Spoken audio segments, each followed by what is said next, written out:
Les changements climatiques sont devenus une préoccupation majeure dans la mesure où leurs impacts seraient préjudiciables au développement humain durable. Ils imposent une vision intégrée et une approche collégiale et planétaire pour y faire face efficacement. Plusieurs initiatives sont en cours, aussi bien au niveau des acteurs gouvernementaux qu'au niveau des acteurs non gouvernementaux comme les ONG. Et un projet est en cours au Bénin depuis les années 2009, le projet CCDA, qui est en fait financé par un programme du PNUE, le Programme des Nations Unies pour l'environnement, et le PNUD, le Programme des Nations Unies pour le développement. L'ONG IDI en 2009 a bénéficié du financement de ce programme et cette initiative a essentiellement visé les acteurs locaux. Le projet de renforcement des capacités des élus locaux pour l'intégration et la mise en œuvre de l'adaptation au changement climatique dans la planification du développement local s'est déroulé en 2 phases. Le département de la Liborie, zone agroécologique la plus vulnérable du Bénin, a accueilli la première phase.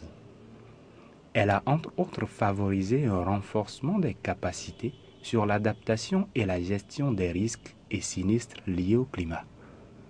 La deuxième phase, quant à elle, s'est étendue aux 3 autres zones agroécologiques les plus vulnérables, telles qu'identifiées par le PANA, soit 34 communes pour une intégration de l'adaptation au changement climatique dans les plans de développement local. Cet atelier de partage et d'échange sur l'intégration de l'adaptation au changement climatique dans la planification du développement vient donner une visibilité et renforcer l'appropriation des différents acquis de cette initiative. Je suis convaincu qu'il permettra aux différents décideurs, techniciens, chercheurs et à divers niveaux ici présents de mieux cerner la problématique de l'adaptation au changement climatique afin que chacun d'eux, au niveau qui est le sien, intègre l'adaptation dans les différentes stratégies de développement. Au nom du ministère de l'Environnement, de l'Habitat et de l'Urbanisme, je tiens à réitérer tout mon soutien aux actions de l'ONG IDID et à l'encourager vivement à continuer dans ce sens afin que l'adaptation soit une réalité au niveau des couches les plus vulnérables au Bénin. La question des changements climatiques n'est pas une question exclusivement scientifique. Mais elle est une question fondamentalement de développement. Et si elle est une question de développement, elle doit impliquer tous les acteurs du développement à quelque niveau que ce soit. C'est dire tout simplement que les contrées urbaines, aussi bien que rurales, ont une partition essentielle à jouer dans le cadre de ces changements climatiques. Aujourd'hui, l'un des défis majeurs que nous avons, c'est d'accompagner aussi bien les mairies, les décideurs politiques, les planificateurs à différents niveaux, afin qu'ils puissent être mieux outillés pour réellement, lors de l'élaboration des projets de développement à l'endroit des communautés, qu'on puisse intégrer aussi bien l'adaptation que la dimension liée à la gestion des risques et catastrophes liées au climat. Donc c'est dire aujourd'hui que quand nous parlons d'adaptation au changement climatique, ce n'est plus une théorie, ce n'est plus une thématique, mais c'est une réalité. Nous devons tous nous souder, nous unir afin de développer des actions concrètes. Il ne s'agira pas pour nous d'organiser des ateliers, des colloques, des séminaires pour discuter sur la thématique, mais il s'agira pour nous de continuer à appuyer directement les communautés locales qui sont les plus vulnérables afin de les amener à développer de nouvelles pratiques qui sont mieux adaptées aux différents risques climatiques qui ont gagné aussi bien en ampleur qu'en fréquence d'occurrence au niveau de nos différentes régions. Je ne vous apprends rien si je vous dis aujourd'hui que tout le monde, aussi bien au Bénin, au niveau de la sous-région et à l'international, est conscient du fait que les changements climatiques ne sont plus aujourd'hui l'apanage d'un pays ou d'une région. J'en veux pour preuve les dernières inondations de l'année passée qui ont eu à toucher près de 55 communes sur les 77 que compte notre cher pays, avec près de 2 millions de tonnes de spéculation détruites. Donc vous imaginez un peu ce que cela a pu représenter en matière d'insécurité alimentaire. Si la sécurité alimentaire est menacée par les changements climatiques, les initiatives des différents acteurs pour juguler les effets négatifs sont à promouvoir. Cette initiative de l'ONG IDID témoigne une fois encore de son engagement dans le combat pour la réduction de la vulnérabilité des petits exploitants agricoles. La capitalisation des expériences de l'ONG IDID dans le cadre de ce projet est consignée dans un recueil intitulé « Guide simplifié pour l'intégration de l'adaptation au changement climatique dans la planification du développement local ». Il sert de fil conducteur et d'appui à la prise en compte effective des préoccupations des communautés vulnérables pour une meilleure adaptation au niveau local.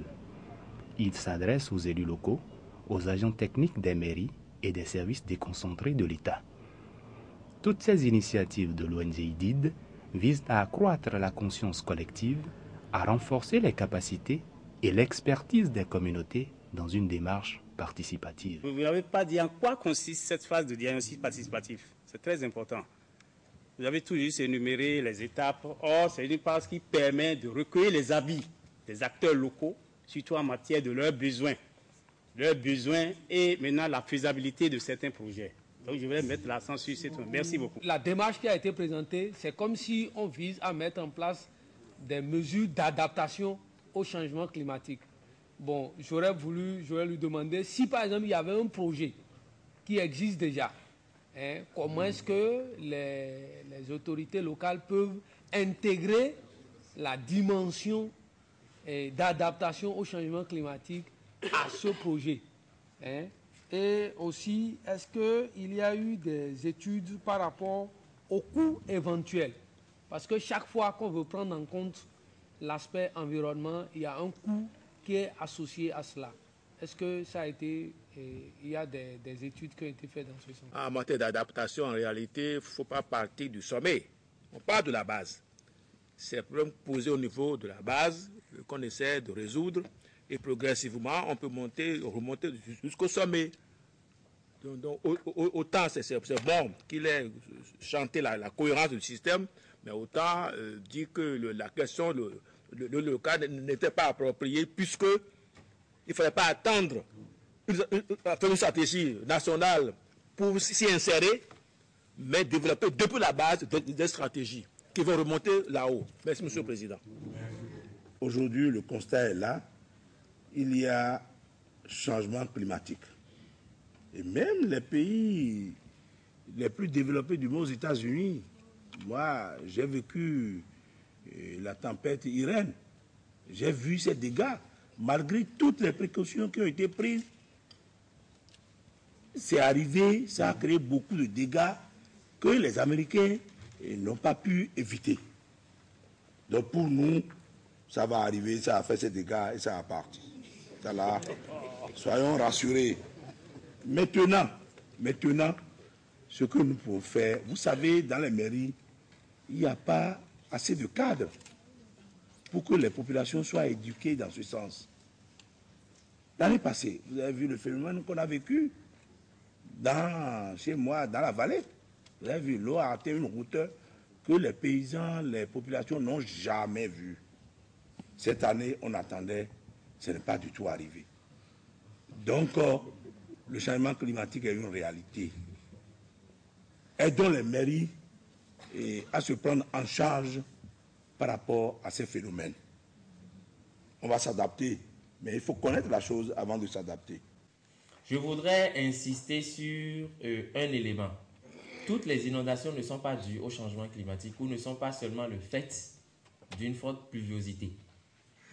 Donc le plus important aujourd'hui, c'est de voir quelle est la cause principale de l'inondation. Et donc, par corrélation, déterminer quelles sont les actions correctives qu'on puisse développer pour anticiper sa survenue probable. Et même si on ne peut rien faire pour que l'inondation survienne, on peut quand même prendre des mesures pour atténuer les dégâts. C'est-à-dire que notre ambition aujourd'hui, si vous êtes là, c'est de partager les acquis que nous avons eus avec les autres communes. Vous êtes d'accord avec moi qu'on ne peut pas du coup travailler avec toutes les communes par rapport à des actions spécifiques. Les connaissances, c'est la seule chose qui se propage quand on les partage.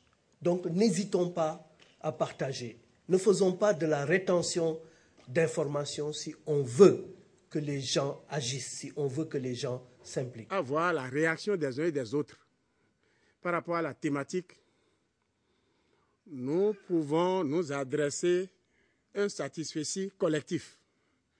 Parce que c'est un peu comme on pique quelqu'un. Et on doit s'attendre à une réaction. Je pense que la manière dont les uns et les autres ont eu à réagir prouve tout l'intérêt accordé à ce sujet. Donc nous avons à vraiment nous lever. Nous avons à ne pas dormir, comme on le dit, pour voir dans quelle mesure nous pourrons vraiment y faire face et développer différentes options d'adaptation.